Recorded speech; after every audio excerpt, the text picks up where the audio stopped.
Слушнавме, значи, дека и од овие последните стихови што ги утрените кажувавме, дека ние треба да бидеме рибари. Господ сака да постанеме рибари, значи вешти во фаќање на риби. Ама знаете што е проблемот? Што ние во црквата имаме и мечки кои се во, како се вика тоа, на hibernating, значи во зимски сон. Значи од една страна имаме и рибари, ама си имаме и мечки што спијат. Не разбирате ли? Значи сега немојте да се вреѓате, него покушаваме да ја најдеме вистината која ќе ни помогне да го разбереме нашиот Спасител Исус Христос. Јас бев една дебела мечка која спиеше и повремено се будеше, Исусе, тука си добро, па ќе си легна. И така, значи, и тоа е и моје искуство. Значи, јас велам вака, ама и вака. Уствари, прво вака, па после вака. Значи, многу е важно да сватиме оно што рековме, дека треба ние, нашето тело. Јас се консултирав со Мики Никола пред да велам, Мики, дали ти се сложуваш? Зашто не сакам да употребувам термини овдека што може би на вас ви се тешки и ќе речете, брат Мирче, ти многу претеруваш со твоите изрази и јас не ги прифаќам нив. Или пак сум збунет, или... Меѓутоа, он во потполно, значи, го одобри тоа што јас ви го зборам на вас, дека не е тоа во смисол нешто што е ново или непознато. Значи, он се сложи со она што рековме прошлиот пат, дека човекот, ние луѓето, грешниците, треба да се претвориме од субјект, што рековме, во објект. Дали е тоа навредливо? Дали е тоа неразумно за христијаните? Неразумно, така? Меѓутоа, јас ќе ви кажам дека тоа е неразумно од аспект на човековата грешна природа. Меѓутоа, кога ќе се поврземе со Христос, тоа и како е разумно. И како тоа има смисол во нашиот живот. Зашто тоа го велам? Зашто Библијата јасно ни вели: вие сте храм на Духот Свети. Дали може овој храм да збори? Сега малку одиме во суштината. Дали може овој храм да прозбори? Кажете му нешто, еве на дрво, ајде кажи нешто. Чути, не кажува. Пробајте на столбот, може столбот ќе каже нешто. Значи, што ми е поентата? Не сакам да филозофирам, али сакам да ви кажам како јас тоа го разбирам. А па вие ако мислите дека јас се занесувам, слободно кажете ми, брат Мирче, бе, тоа не е баш така. Ве молам. Значи, отворено ви се обраќам и ве изазивам, односно, добар е тој збор, предизвикувам, ти благодарам. Видиш, тоа е проблемот, значи, многу јазици се мешаат и добро е да вака ме пазите, затоа што некогаш јас мислам на предизвикувам, не изазивам. Значи, тоа мене ме тера да јас размислувам до каде сум дојден на мојот пат со Исус Христос. Кога рековме храм на Духот Свети, значи тој храм, точно е тоа и брат Никола, и брат Мики Сабајле тоа го објасни многу убаво. Ме разбираш? Само јас сега идам малку подлабоко за да посликовито тоа го разбереме. Што тоа значи? Во практичен смисол на животот.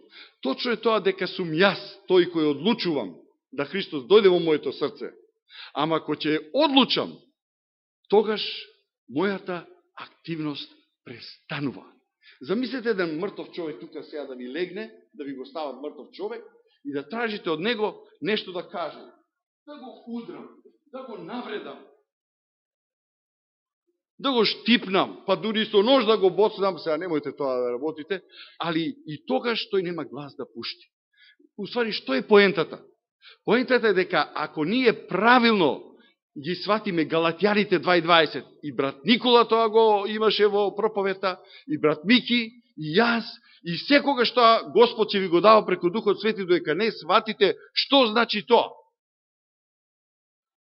Рековме Евангелието, радосна вест.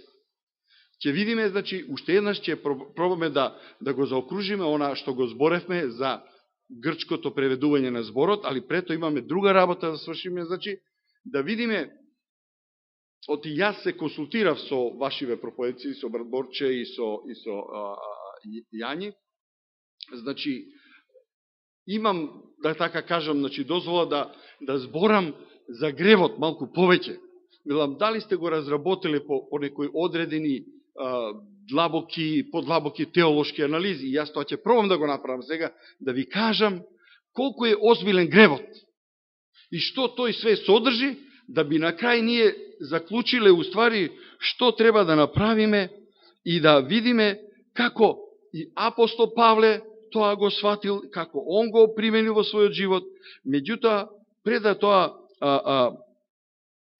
почнеме, значи, со обработка на тој приступ, треба да видиме, значи, каде сме.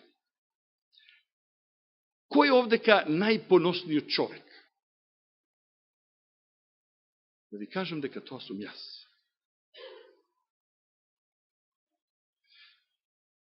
Ми е страв да употребам појаки зборови, затоа што да не погрешно бидам сватен, али најубаво е кога ќе сватам дека јас сум проблемот. А ти, брате и сестро, погледни, може би имаш сличен одговор. Зашто? Јас сум, може би, најголемата кочница на себе. Затоа што тешко е на човекот во неговата природа да го даде она свој селф, она своето его. Егото е неверојатен проблем. Егото е странец за небото, а домаќин за земјата. Значи, на нашата земја многу е убаво да си бидеш себичен. Толку е сладко, толку е пријатно, толку е привлечно. Ќе ме почешаш, нели рековме, и што чекам сега? Да ме почешате. Ако тоа не го направите, ќе си имате проблем. Вие сте, значи, себични луѓе, под знакот на наводници. Меѓутоа, дали Исус Христос, кога Он умре, дали Он нешто очекуваше за возврат? Шо вика? Според неговиот разговор со Аврам, кога го направи заветот,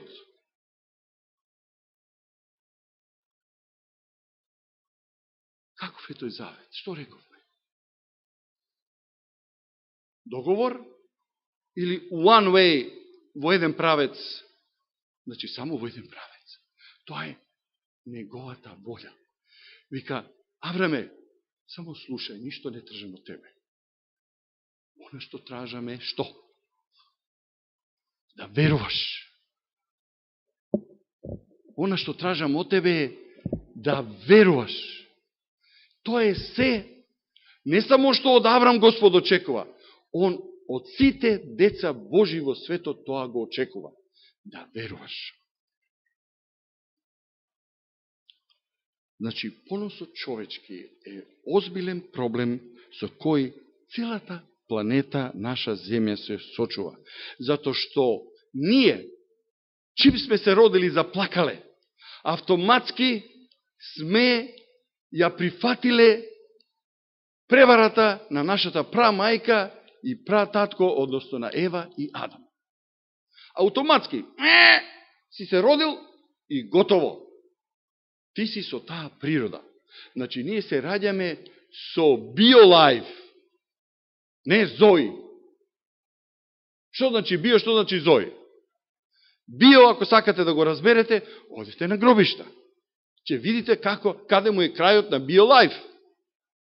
Али Господ сака да ни даде зои лайф, вечен живот.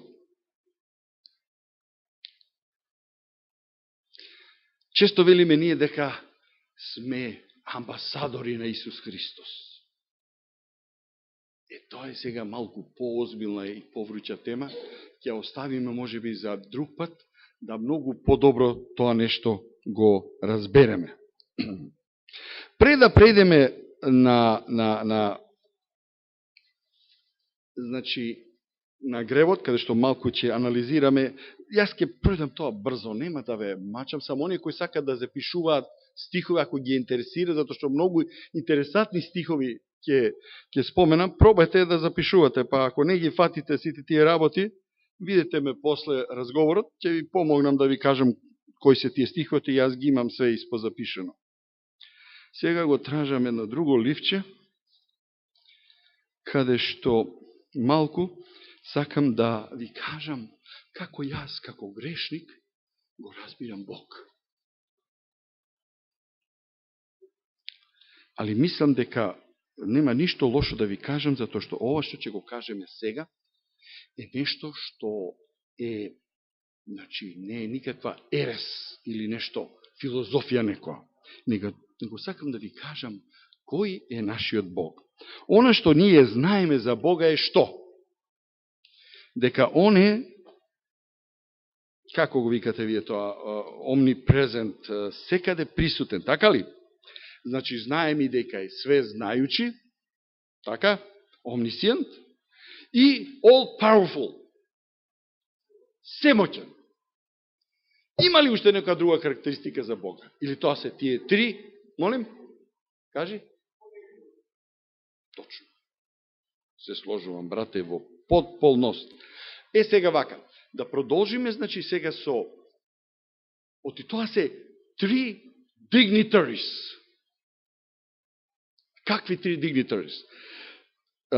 Великодостојници, уникатни, immutable, значи кои не можат да нема, све друго може некако да се манипулира, али со овие три dignitaries. It's unique, значи нема никој како нив. Значи Бог е вечен. Значи поред тоа ова што рековме, omnipresent, omniscient и omnipotent, Он е вечен. Нема почеток, нема крај. Тоа што значи? Љубице, Он живее во што? Во сегашноста. I am. Така?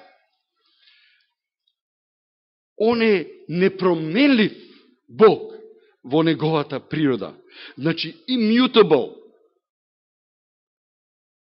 Не можеш, не се менува. Бог е љубов, што рече братот. Тоа е тоа.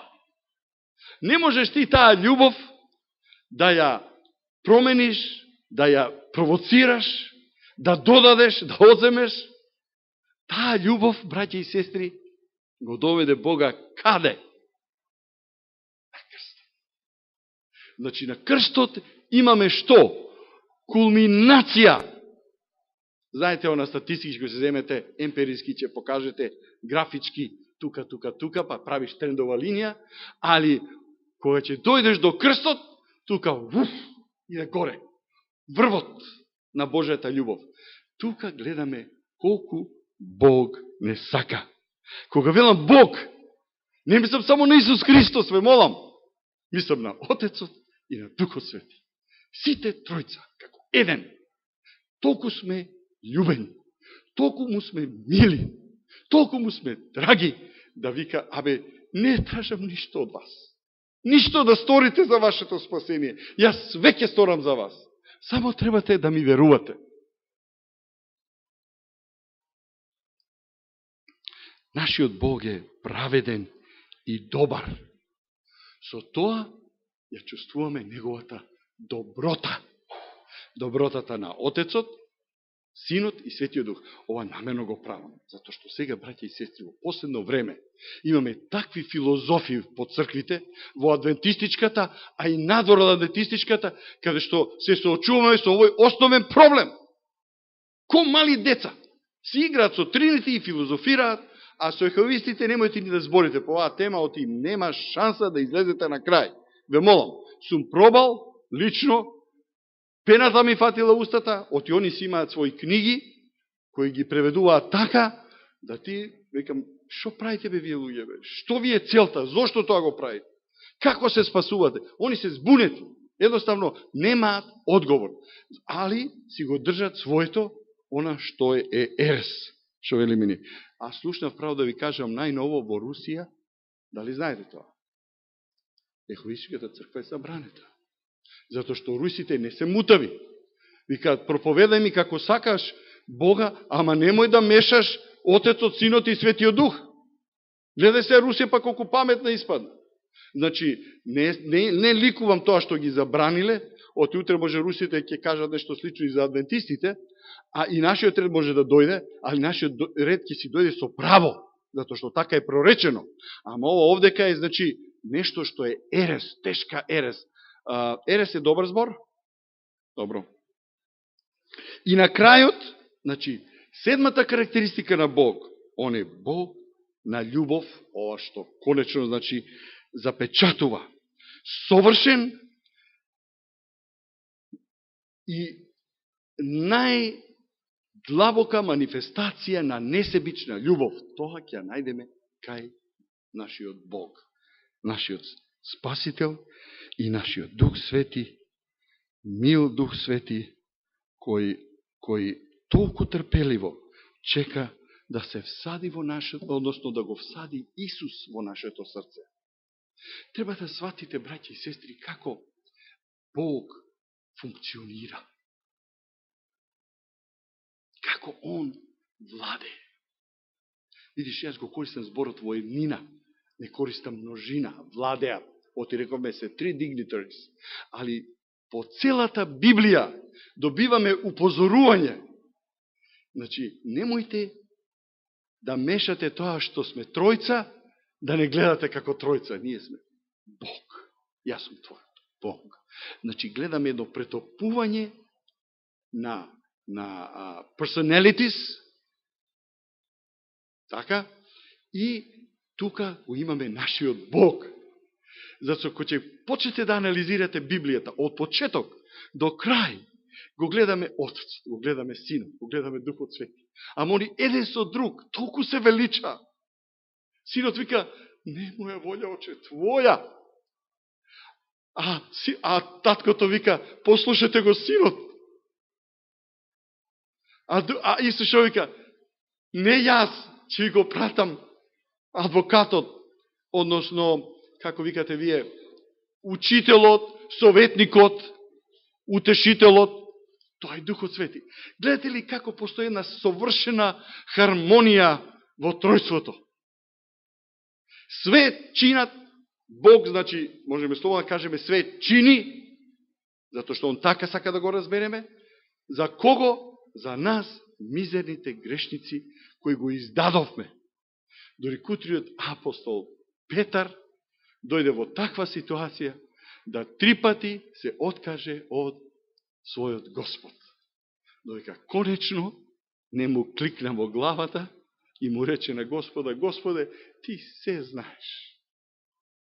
Помогни му на моето неверство. Значи, Петар кога се испразнил, дали сега покушавате да го споите она што збориме? Значи, кога Петар се испразнил, кога видел дека од Петар нема ништо, него само треба Господ да влезе во неговото срце, за да Петар стане прав Исусов ученик. И што му вика после тоа? Господ. Сега можеш да ги носиш јагнијата на паша.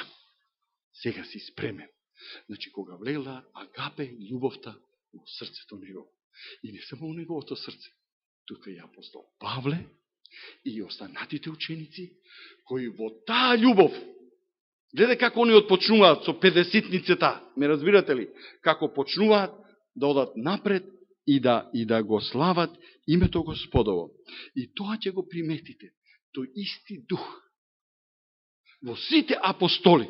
Нема разлика во срцето на апостолите. Они се како едно, као што бил Отецот.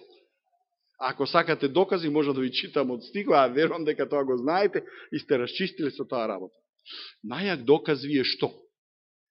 апостол Петар вика, браќа и сестри, пасете, вика, тамо при крајот на втората посланица ми се чини. Вика, гледайте, као што е нашиот брат апостол Павле, што зборува за тешки работи. Од еден колега мене ми рече на работа, "Oh, I understand gospels, it's so easy." Окей, Даниел. Ја му реков, добро, Даниел, ти го разбираш и јас тука не сакам да го навредувам, значи. Али он покажа дека прилично не го разбира Евангелието.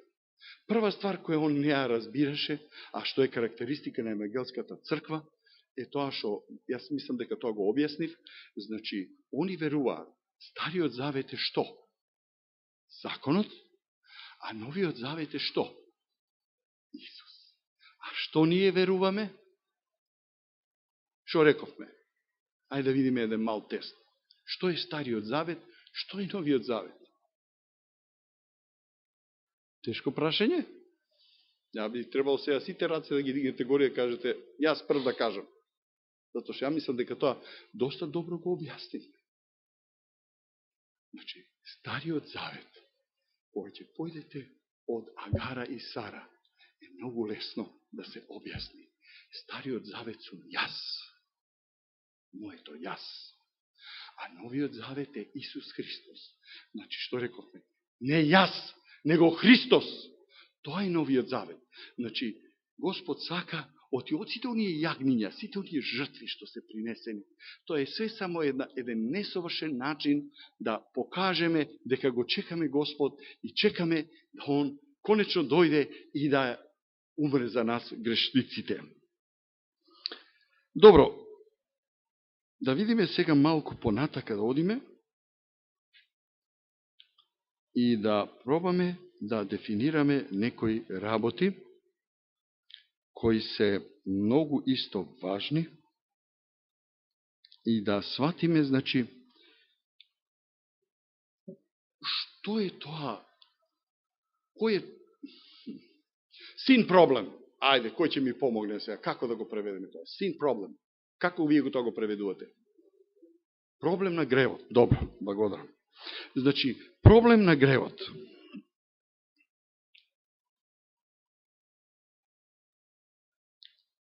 Кој е најтешкиот дел од оваа формула, кога доаѓа во прашање практичната примена на првата половина од реченицата не јас, него Христос? Најтешкиот дел е not I или не јас. Тука сите ние, браќа и сестри, имаме проблем. Имаме проблем. Брат Никола, што ми рече ти вчера? Се сеќаваш? Што се случува во Адвентистичката црква? Зошто се случуваат тие работи? Управо ради овој прв дел. Зато што ние сакаме да мудруваме.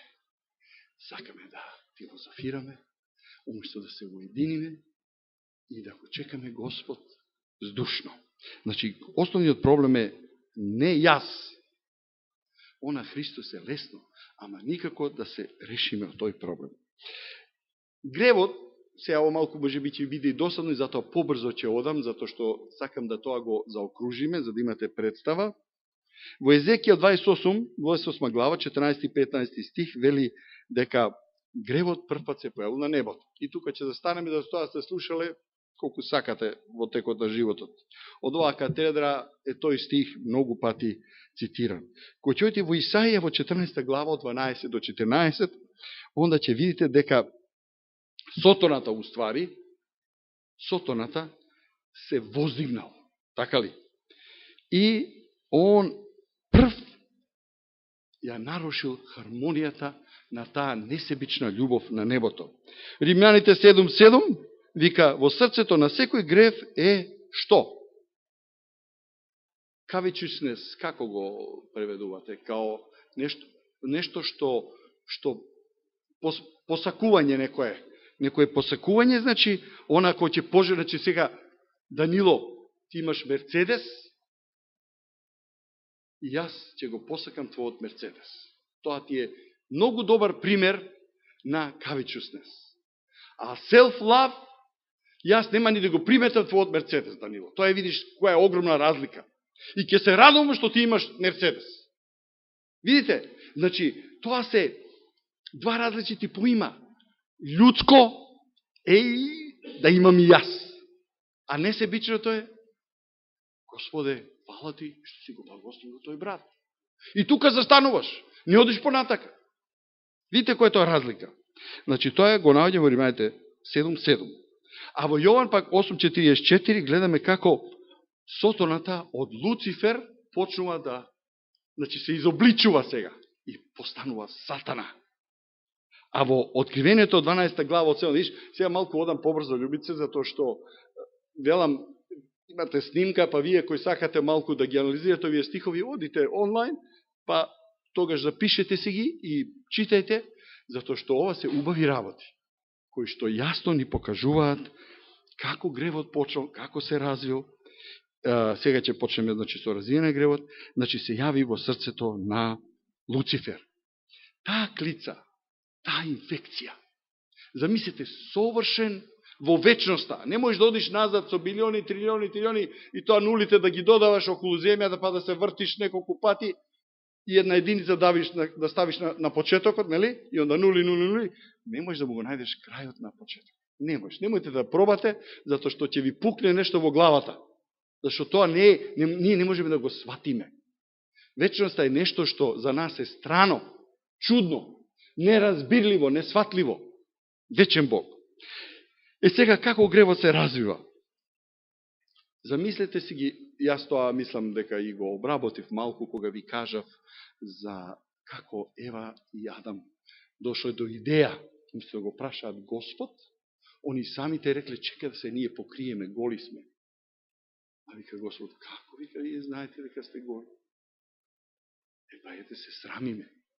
Па слушај, вика, сега, јас ќе ви дадам нешто поубаво, да си ја покриете срамотата. А како најубаво може човек да си ја покрие срамотата? Јас кој сум тежек грешник, и јас ви се декламирав како таков, значи ви признав дека сум грешник, тежок, и дека 40 години вртев лево-десно, се будев како мечката од зимски сон, значи тоа, јас сум мечката. Се будев и покушавав, па една списи палени. Дојка конечно не се пробудиш и сватиш дека уствари ти од мечка треба да станеш рибар. Се велам за себе. Значи, не сакам да после ми кажете брат Миче ме навреди, значи за себе тоа го велам. Значи, вика јагнето. Јагнето може само да ти помогне да го покрие гревот. Али тоа е почетокот. Тоа е страшно нешто што замислите дека треба да одите на некоја тешка операција, во која е прашање дали ќе преживеете или не. Таа тешка операција треба да изведе Исус Христос на крст. Он тоа го знаеше уште пред да ние паднеме. Состанокот помеѓу овие три dignitaries беше уште многу порано пред гревот што се појави, затоа што тие во нивната мудрост и оние 7 точки кои ги разработивме за нив, они можат тоа да го предвидат. Господ е единствениот кој може да го знае гревот, а да не погреши. Никој друг. Кој друг ќе проба, затоа видам имаме уникатен Бог, единствен Бог, immutable, не можеш да го копираш. А вие кои сакате да си играте со Него, погледнете на крст. Колкава е Неговата љубов. И таа љубов ќе проучуваме во вечноста. Значи, Откривение 1, 26 и 28 ни избори како Бог ја створил земјата и како нашите прародители паднаа. Во Лука 4, 5 и 6, значи 4 глава, 5 и 6 стих, можеме да читаме како нашите прародители беа преварени од змијата, која и ден денес ровари. Понатака во ова што е многу важно, запамтете, 2 Коринтијаните 4 глава 3 и 4 стих. Ако ви кажам дека Сотоната е Бог, ќе ми верувате ли? Али Бог со мало слово. Не Бог со големо слово. Не разбирате ли? Значи, он се прави Бог, а не е прав Бог. Он ја узурпира оваа планета. И он сака нему да му служиме, зашто тој е тренутно се уште овдека главен. Ова е неговата територија. Бог ја дал оваа територија привремено во неговите раце и вика, ајде, оди, работи ти, крвниче, што сакаш да работиш. Ама јас со мојата крв ќе им помогнам на моите деца, кои конечно ќе свата дека мене ме требаат и благодарејќи на мојата крв, јас ќе влезам во нивното срце и ќе те победа, ќе те разобличат. Моите деца ќе сватат кои си ти. Оти сите овие кои се надвор, они се збунети, браќа и сестри. Немојте другаче да ги гледате, ве молам. Тоа се само збунети луѓе кои лутаат во атеизам, будизам, изам, ставете си кој сакате зборче, тоа е нивното лутање. Они лутаат и збунети се. И кој друг може да им помогне, неко ние кои ја знаеме вистината. А сега ние ќе чутиме и само тука ќе седиме? Па немојте, не е тоа Евангелието. Евангелието да одиме надвор. Не кој ќе биде на катедра, неко кој ќе биде надвор, да покаже, да ги повика луѓето, да им каже, луѓе, абе збунети сте, бе, де да ви покажам, се извинувам, од Библијата, за како сте збунети. И многу лесно можеме да им покажеме. Тоа многу лесно се објаснува. Али изборот е, значи, личен. Зашто Бог ни дал што? Слободна волја, за ние самите да одлучиме дали го прифаќаме тоа или не. А во првата Јованова, во 5 глава, 19 стих, тука го гледаме него као wicked one, значи као зол, као оној кој е крвник. И на крајот, значи, во другата Петрова 2.19, гледаме како човекот кој е совладен, пазите, ова е многу важно, сега апостол Павле многу пати го нагласува во неговите посланици, како оној кој е победен од сотоната. Значи, сотоната нас не победи кога? Кога не победи сотоната? Ајде бе, кога? Така е, јаболкото. Значи, од тогаш ние сме поразени, изгубени, готово. Немаме шанса. Од тој момент, не после. Ај сега да одиме понатака да видиме, значи, овој, да така кажам, трул систем кој се развива на нашата планета. Што се развива? Национализми, племенство, дајте како има и племиња, политики. Во образованието, денеска во Америка, дури гласаат и да не смеш да го кажеш името Бог. Не знам како е овде во Македонија, или на територијата на бивша Југославија, значи донесуваат закони, немојте луѓето се чувствуваат непријатно кога ќе кажеш дека Господ го створил светот, па да го избегнеме тоа. Гледај, сотонска работа. Во образованието, мес.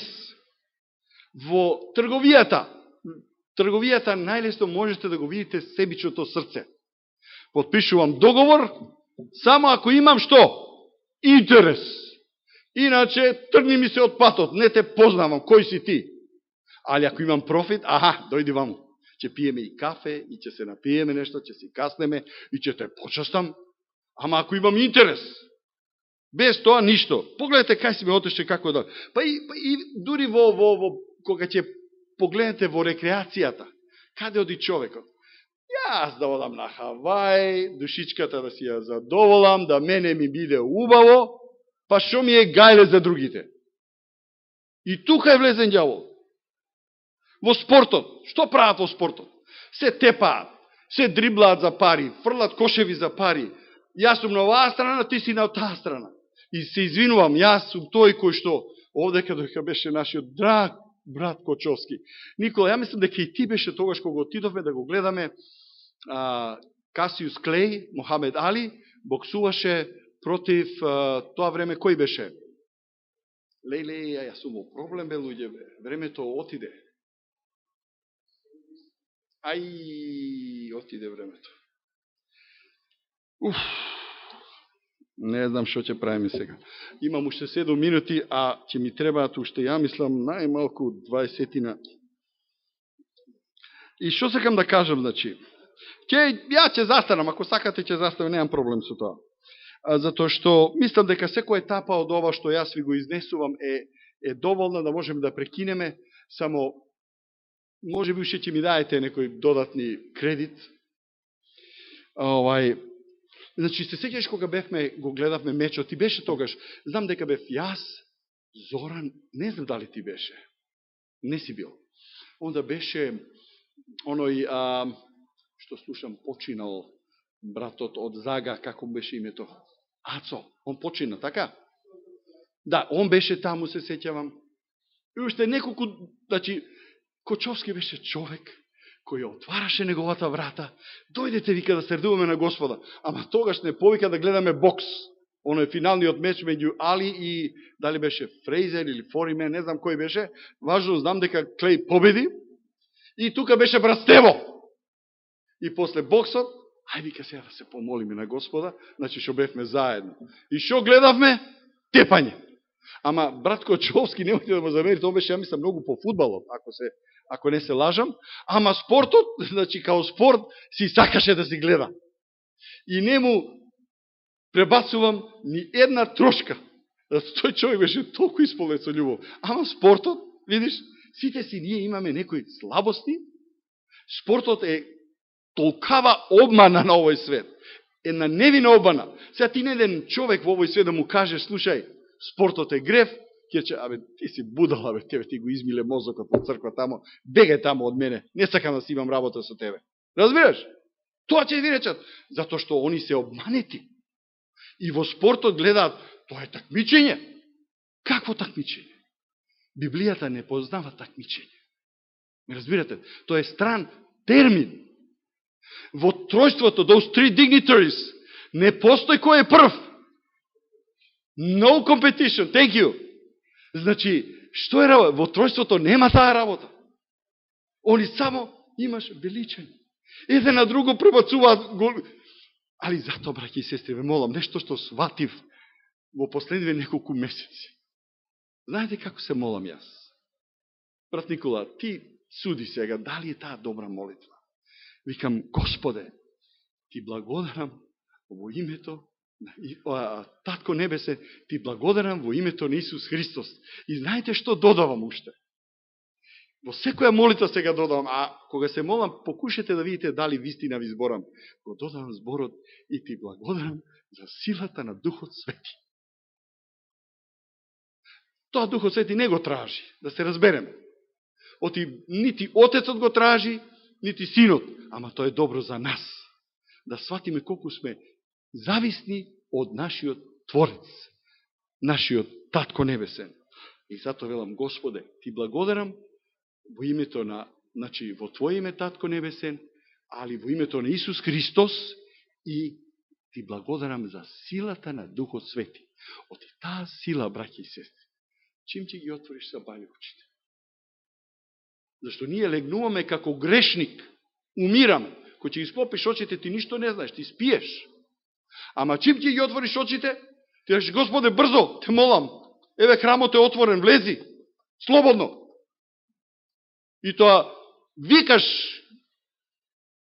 затоа што јас без тебе денес нема шанса да успеам. Ти знаеш што од мене може да добиеш. Само одбивање, себичност, оно што рековме, што е човекот.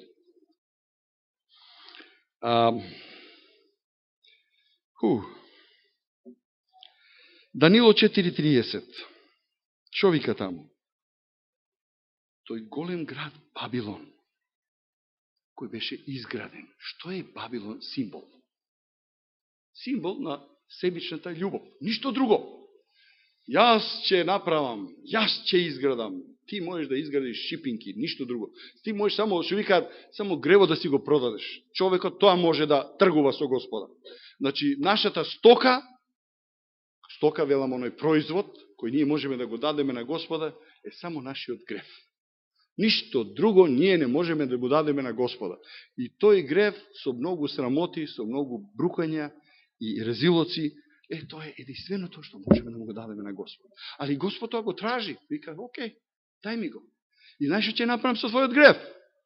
Ќе го фрлам далеку, као да никогаш не си сгрешил.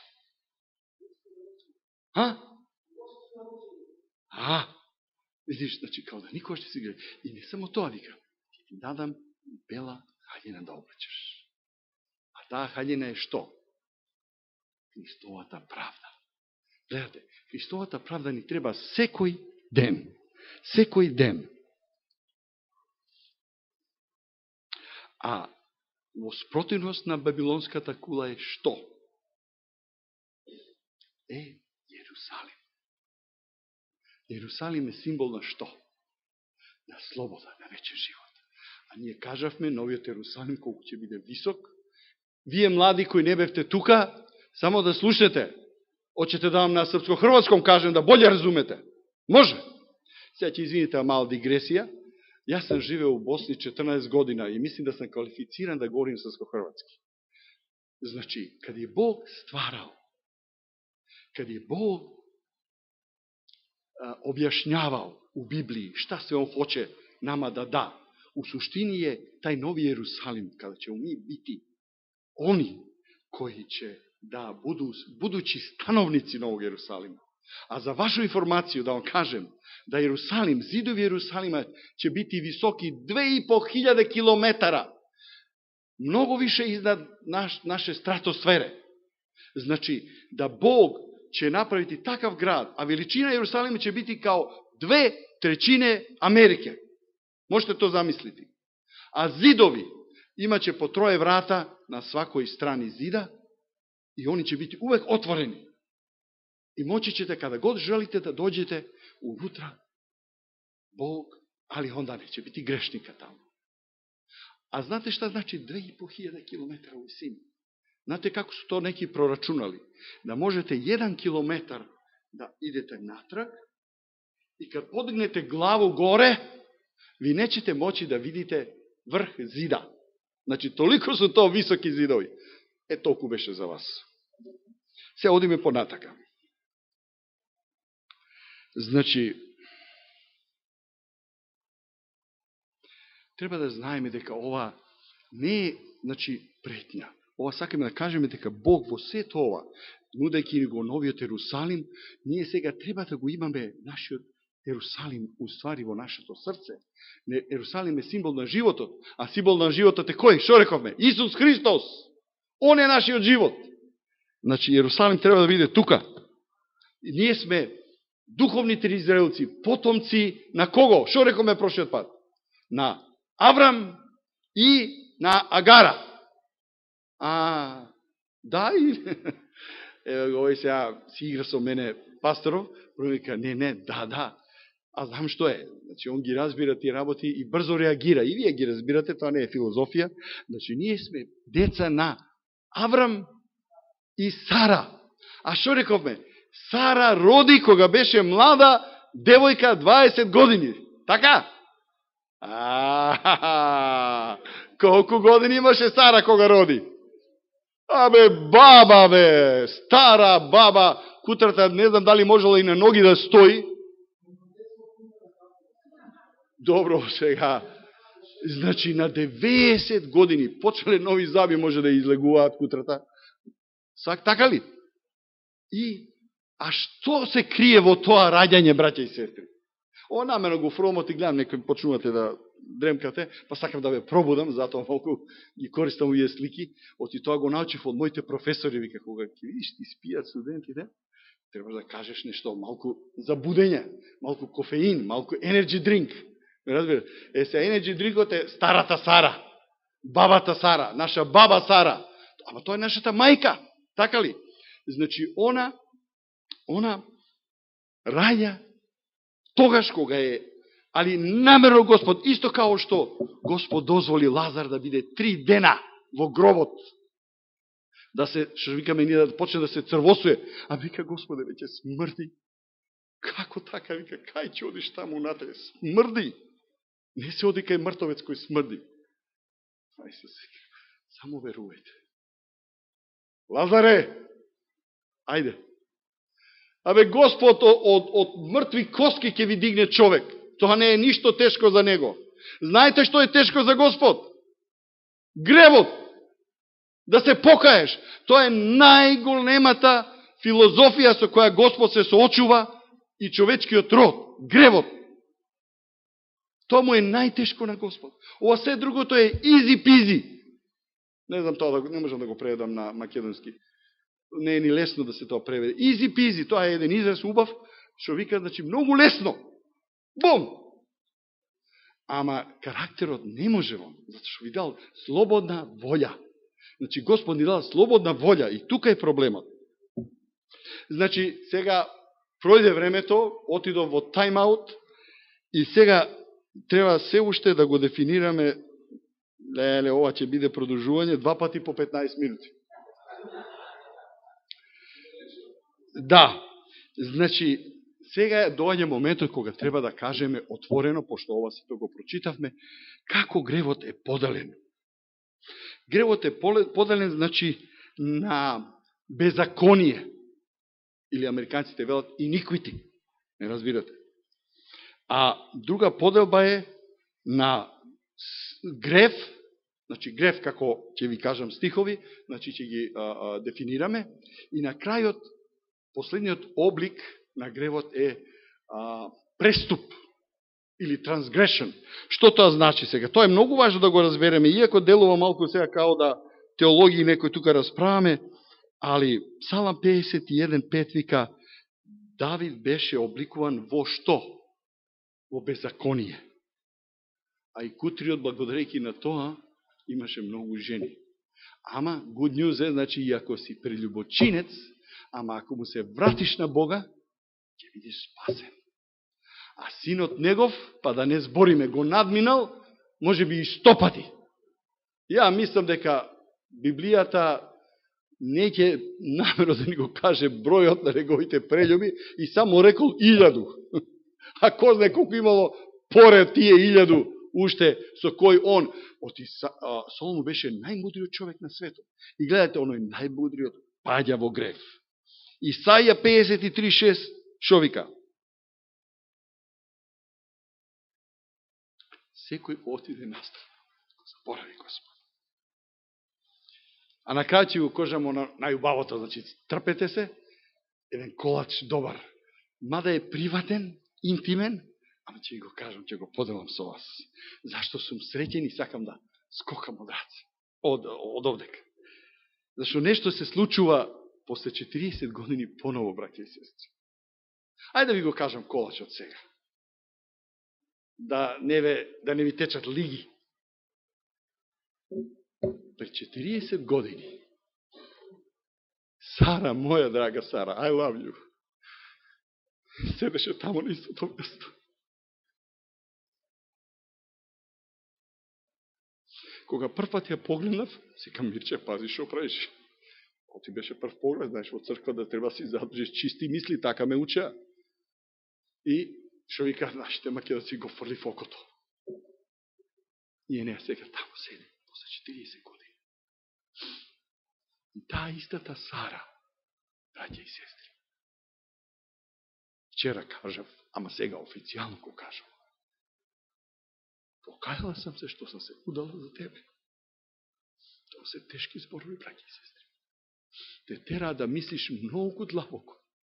Многу длабоко.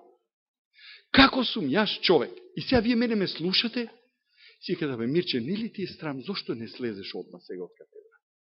Како не ти е срам да збориш? Жена ти рекла, разочарана во тебе, а ти тука ни солиш памет. Извинете, Мирче не ви соли памет.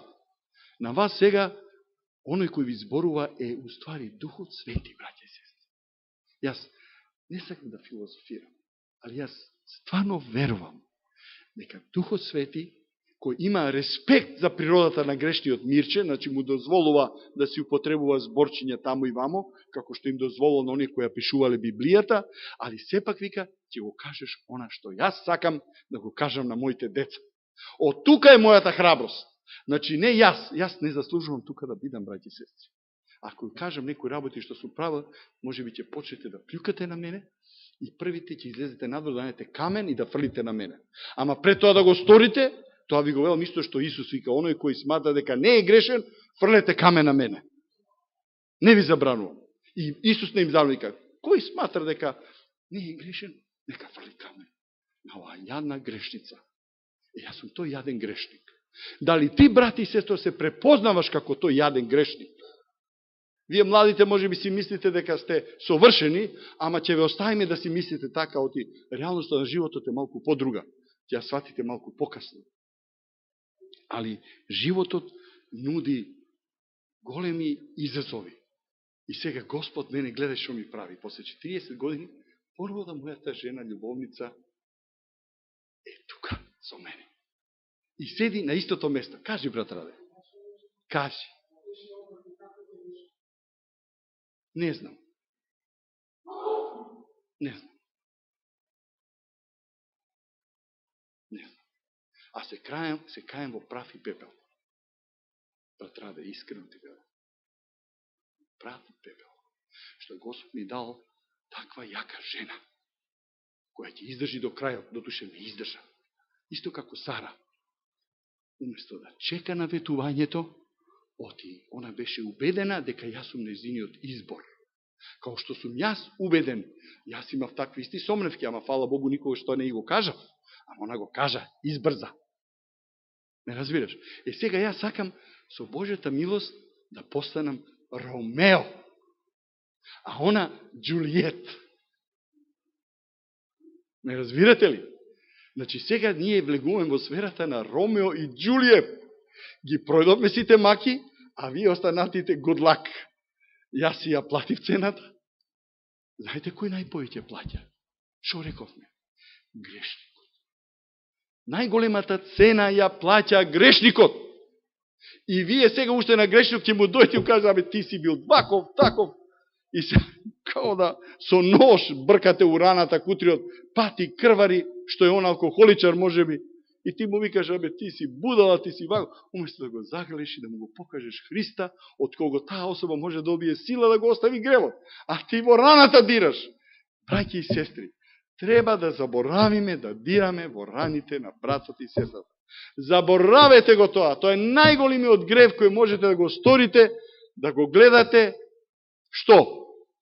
Грешникот уместо гревот во грешникот. А Исус сека да би вика кроз сите негови чуда, сите негови средби. Каде Исус го гледа? Кого гледа во човекот? Кого? Гревот. А на грешникот му вика што? Иди и не греши више. Ова шо ти рече. Пак додавме на тоа. Не разбирате ли? Значи, иди и не греши више. Тоа е тајната на Христовата љубов, која понатака имаме, значи, ако сакате, Матеј 7:22-23, да видите како луѓето таа сама праведност ја камуфлираат во името на Исус Христос и се прикажуваат како некои суди, великодостојници и така натаму. Во Филипјаните исто имате да препознаете таа, како се вика, во Филипјаните 3:3-9, каде што може да видите колку е безкорисно да се истакнувате со својата самоправедност. Тоа е една таква празнина, една таква мизерија која Господ не очекува од вас. А сега па, ово беше само, што рековме, иниквити, беззаконието. А сега тек доаѓа гревот, бајки сестри, и ќе мораме да застанеме тука. Мене ми е многу жал, затоа што јас имам уште многу други работи, кои тешко може, само јас ќе ви ги нафрлам сега, а нема да влезам во анализа, значи, на гревот као грев, кој означува, значи, едно пореметување, свиткување, значи, нешто што беззаконието толку те совладало да ти сега веќе постануваш оној прав грешник, губиш смисол, значи ти отрпнува кожата или да кажеме совеста, и ти сега можеш да бидеш и дрогераш, и you name it, што год сакаш. Гревот, значи, толку може да те обземе, да тотално те изобличи.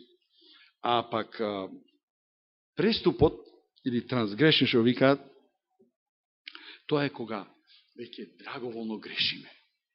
Значи, сега веќе толку ми се засладил гревот, тоа е сега највисоката фаза, преступ, каде што во Галатјаните вика, законот беше даден управо затоа.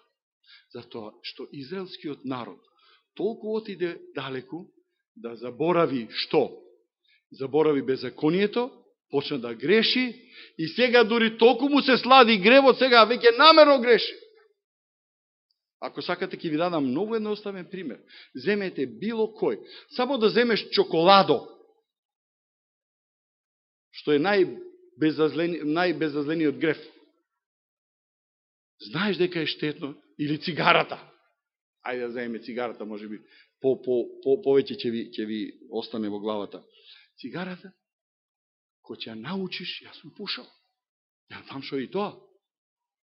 Преда ниđо тука се крстам, јас пушев 4-5 години. И само Господ тогаш ми даде сила, се сеќав. Тоа беше чудо, ја што ги остави цигарите. Али тоа чудо се повторува со секој грев кој ќе влезе во нас. Господ сака да ти каже дека има шанса за грешникот. Али немојте да го гледате во смисол оној кој греши да го навредите. Него имајте симпатија како према еден грешник, како јас што ја покажав таа симпатија. Значи, да имате трпение, за да можем да ви се смилувам. Или што вика, со каков суд судите, па сега со таков суд ќе ти судат. Затоа треба да пазиме, да покажуваме љубов. На еден брат тука му кажа вчера, да не го срамотиме поново името, да го спомнуваме, тоа не е воопшто битно. Абе, викам, брате, сега нема дури да погледна во него, значи, брате, абе да те видам уште во јавна куќа, знаеш што ќе направам јас со тебе само? Сега како го разбирам Исус. Кога ќе ми дадеш прилика, само ќе те загрлам и најверојатно ќе заплачам. Тоа е све што ќе добиеш од мене. Само да ти дадам до знаење дека тоа што го правиш, не те осудувам, затоа што знам и јас сум тоа го правил. Чекај сега, немој да одиш толку далеко, те молам се, то не е тоа поентата. Јас прво во јавна куќа не сум ни влегол, не разбираш. Значи, поентата е, значи, кога ќе го видите братот, значи, она што сакам да го нагласам е дека како ние да се понашаме према гревот. Тоа е поентата. Према грешникот, да, токму така. Значи, што можеш ти да на најголемиот ефект е? Јас се сеќам, мојата жена тоа метода ја применила безброј пати во нашиот брак. Само ќе си пречути, ама ќе дојде време кога ќе си го добијам нормално, али многу пати пречутува. И само си ти избира. Као татко ми избираше и кој ќе ми го собере, кој ќе ми го удри чотекот, леле мајко, многу ретко ме тепаше, ама секој тепање ми се го запамтил. Ми простувал, баш како Господ. А ќе дојде време кога ќе морам те слепна малку да се освестиш. Шо правиш? Пробуди се. Значи, тука ќе застанеме, јас имав, значи, многу повеќе стихови тука во Јаков, во Римјаните 3:20 и така натаму. И, молим? Да, доста е. И тука ќе застанеме и на крајот само сакам да ви кажам дека Господ не љуби и дека ја дори имав во план нешто малко да го спомнам и Павловото патување, неговиот живот е многу интересантен, тоа ќе го ставиме, тоа може да биде проповед сама за себе. Тоа ќе го ставиме за друг пат. И на крајот сакам да завршам со една мисла. Од Prodigal Son, тоа е изгубениот син. Значи, со таа мисла сакам да го завршам ова моје обраќање на вас. Значи, не велам проповед, затоа што ако сакате проповед, еве ви го човекот тука. А ако сакате од грешник да слушате паталец, повикајте бе мене. Ја ќе ви кажам. Али јас не сакам да се правам проповедник, затоа што јас немам ни теолошки факултет. Јас сум еден обичен грешник кој ја проучува Библијата озбилно сега и го молам Господ да ми се смилува. А го молам Господ истото тоа да го направи со сите вас. Значи, изгубениот син. Ме молам. Што таткото прави према синот кога се враќа назад, кога одлучува? Сине, не ми е гајле што го профуцка имањето. Не ми е гајле што развратно живееш. Фала ти, сине, што ми дојде. Тоа се рацете, сега велам на нашиот Бог. Кога велам Бог, еднакво треба да ги гледате, браќа и сестри. Рацете на таткото, на синот и на Светиот Дух. Сите тие 6 раце се стопени во 2 раце. Ме разбирате? Ние гледаме само 2 раце, а покушаваме некојаш да двоиме, немојте уопште да пробате. Зашто тоа Бог не го тражи од нас. Само гледајте ги моите расширени раце. Али тоа сепак се рацете на Отецот, Синот и Светиот Дух. И шо вика таму? Ќе ти дадам, сине, што? Ајде да завршиме со тоа. Брат Никола, брзо сега, да размислуваме. Шо ќе ти дадам? Прстен, нова облека и уште што? А сандалите? Ги заборави. Сандалите се многу важни. Многу важни. Сите овие, ја се немам време понатака да ви објаснам, тоа е, значи, пак сега проповед за себе. Продигал сам можете толку работи да видите, само ако завлезете длабоко. И сандали ти давам. Кој оди со нас? Што мислите? Исус или Духот Свети? Значи, каде е Исус? Исус е на небото, во светињата на светињите. А со нас сега оди, опростите ме ако мислите другачи, али ја ќе си го кажам моето мислење. Со нас сега оди Духот Свети. А Духот Свети не сака да се наметнува, него ви го става Исус во срцето. И ви вели, Мирче, пази, Исус што рече за ова приказна, за онаа приказна, и она, све што е дадено во Библијата. Сака да ти каже, значи, сетите се на Исус и на неговите искуства. И Господ да ни помогне, браќи и сестри.